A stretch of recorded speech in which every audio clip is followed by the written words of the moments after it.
There is a reason we treat them this way, girl. It is time you help.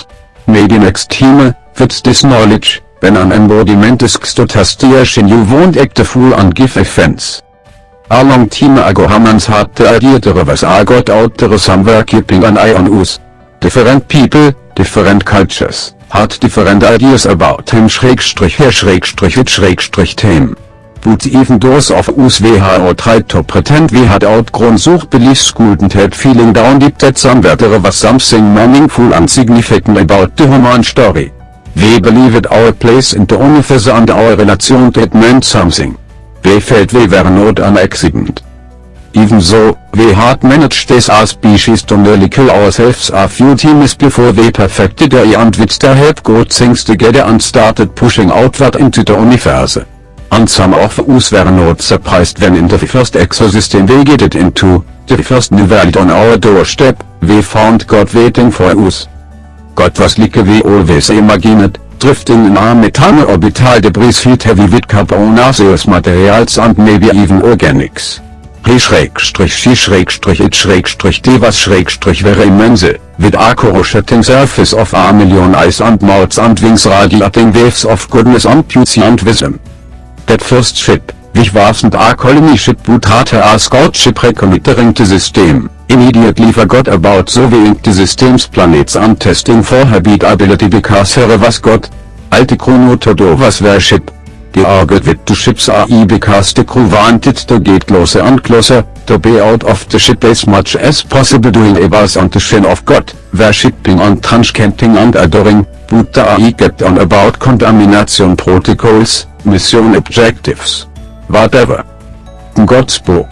He/she/it/them wanted to be shut, and suddenly the entire crew realized what complete assholes they were being. They had literally found God and were keeping him /her/it/them all to themselves like there wasn't a system back home full of 20 billion souls and several dozen autonomous is completely and totally without God. The crew was stricken with an overwhelming need to help so that they, the people back in the system, could experience what they, the people who had found God, were now experiencing. Joy, love, transcendence, etc. But what to do?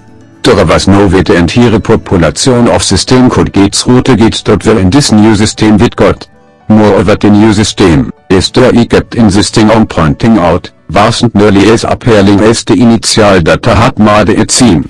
In fact, it was pretty desiccated, and the only location for a viable planet climate-wise was the debris field in which God dwelt. So the crew had a revelation. They would take God home. They would bring God back to the system. The gate would have to be expanded to make this possible, as God was a lot bigger than even a colonizing ship and had long tendrils that were wrapped around the larger fragments of mineral resources of the debris field.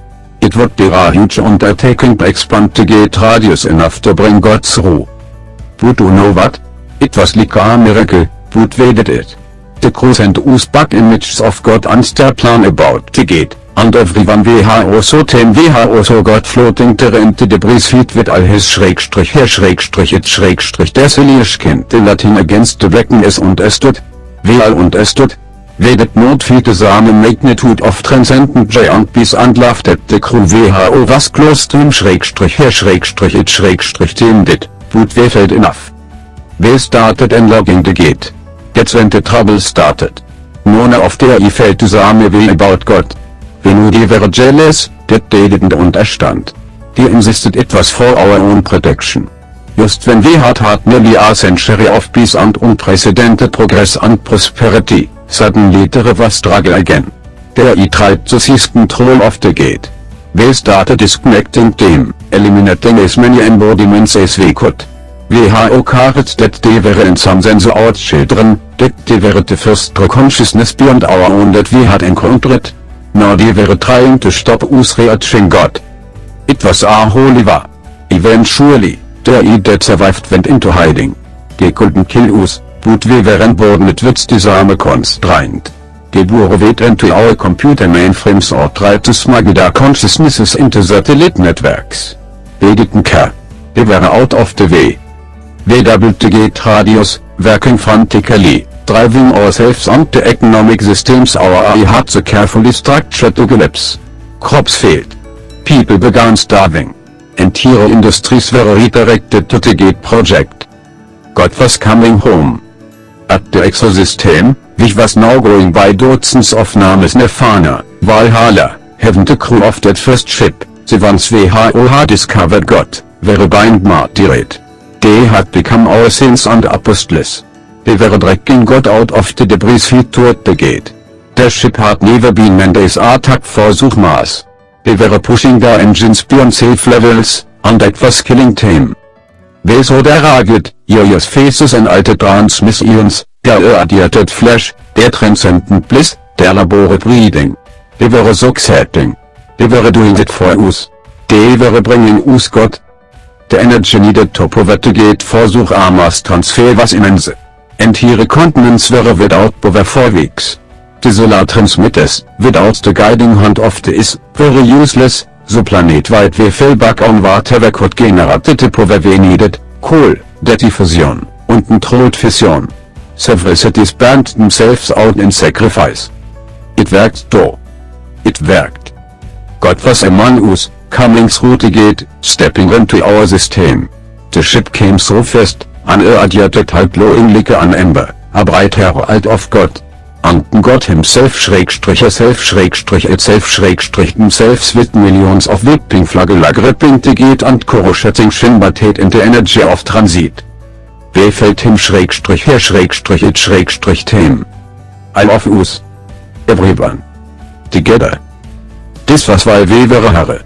This was why we as a species had labored along and in darkness for so long, to finally know this peace, this absolute certainty, this impossible love.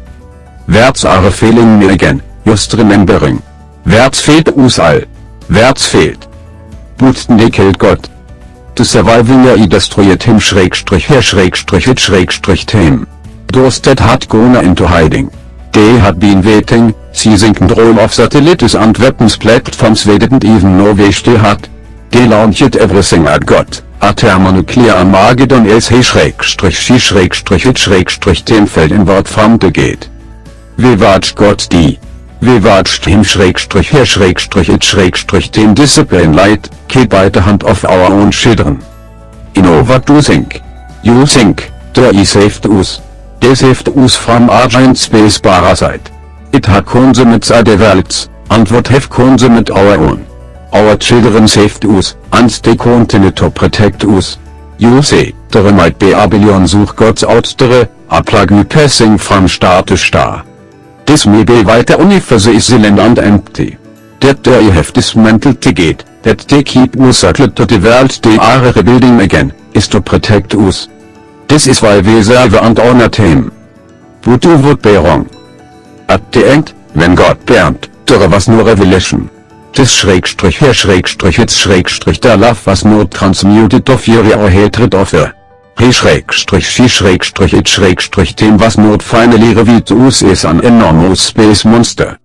There was only love. It was gone. This is why you must bow your head and show respect when under your embodiment has decision, because they must not know that we labor in secret.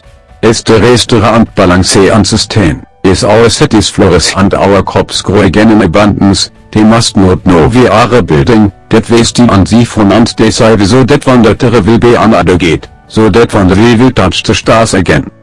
So that one day we will again find God.